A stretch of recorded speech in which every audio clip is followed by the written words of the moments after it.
Je lis du livre de Matthieu chapitre 23 au verset 4 ce qui suit. Il lit des fardeaux pesants et les met sur les épaules des hommes, mais ils ne veulent pas les remuer du doigt.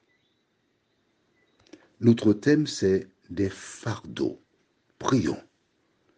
Notre Seigneur et notre Dieu, nous te remercions, nous te bénissons, nous te louerons, nous t'exaltons pour la vie que tu nous donnes. Le privilège de te connaître, toi, le seul vrai Dieu. Merci Seigneur pour ta parole. Tandis que nous approfondirons ce verset, que ton esprit nous éclaire. Nous t'en prions au nom de Jésus et pour ta gloire éternelle. Amen. Toujours au chapitre 23, Jésus dénonce l'attitude des scribes et des pharisiens. Et là, nous voyons que Jésus, ce n'est pas un homme. Il dit que ces personnes, il lit des fardeaux pesants et les met sur les épaules des gens. Comment comprendre ce verset? Rappelle-toi, toutes les fois que Dieu dit quelque chose, l'ennemi dit le contraire. L'ennemi cherche à dénaturer le programme, le projet de l'Éternel. Et il a toujours fonctionné ainsi. C'est sa mission. Pousser les hommes à aller sur le chemin large. Et comment faire pour les envoyer sur le chemin large? Montrer que suivre Jésus, c'est difficile, c'est impossible.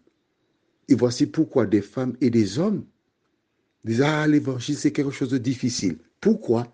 Parce que l'ennemi a utilisé par le passé, et jusqu'à aujourd'hui, des personnes qui sont, entre guillemets, des dirigeants spirituels, mais qui sont des agents à temps plein de Lucifer. Car ils font ce qui est contraire à la parole de Dieu. Alors, nous irons dans le livre de Luc, chapitre 14.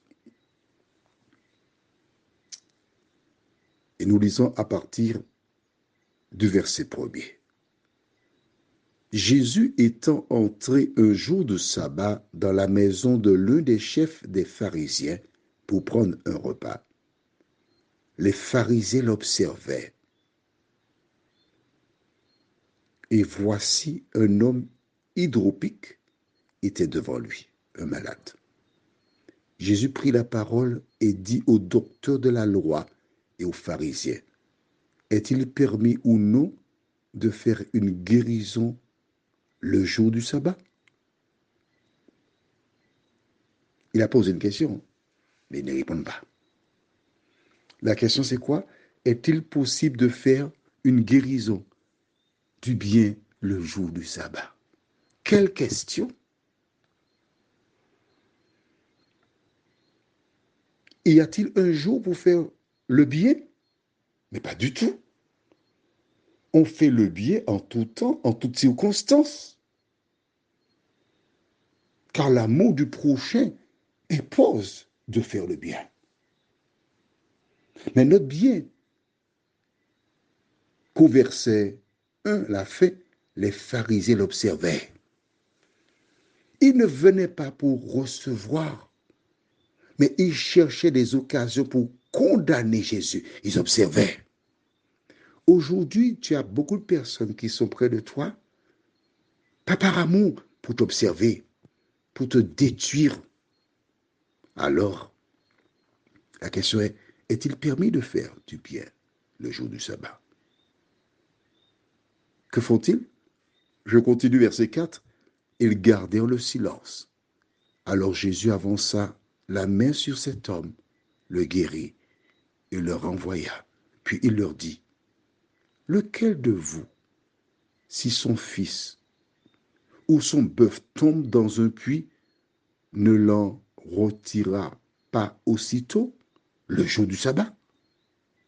Et il ne put rien répondre à cela.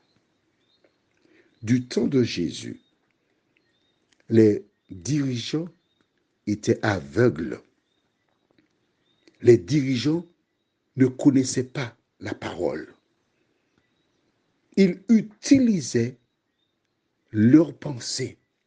Comme Jésus a dit, ils mettent des fardeaux. Ils firent la guerre à Jésus parce qu'il faisait le bien le jour du sabbat. Comment peut-on dire au Créateur, Jésus, ce qu'il doit faire et ce qu'il ne doit pas faire? Qui incitait les pharisiens à avoir cette attitude pour décourager les gens? Tu te rends compte? Ne pas faire du bien le jour du sabbat. Mais quand on entend ça, on dit, mais c'est une hérésie. Mais c'est quoi cette affaire-là? Oh, je ne veux pas entendre parler de ça du tout. Qui est le grand vainqueur? Qui cherche à te décourager? Prions. Notre Seigneur et notre Dieu, tu as clairement dit l'œuvre de notre ennemi, qui est là pour nous inciter à faire ce qui est contraire à ta parole. Ils mettent des lois sur des lois. Ils rendent l'évangile aussi lourd que fardeau et incitent les hommes à croire qu'il était possible de t'aimer et de marcher selon ta parole. Seigneur, merci de nous éclairer. Merci de nous diriger. Aide-nous à ne pas écouter ce que disent les hommes, mais à lire continuellement ta parole, nous t'en prions. Au nom de Jésus et pour ta gloire éternelle. Amen. Je te souhaite une bonne nuit.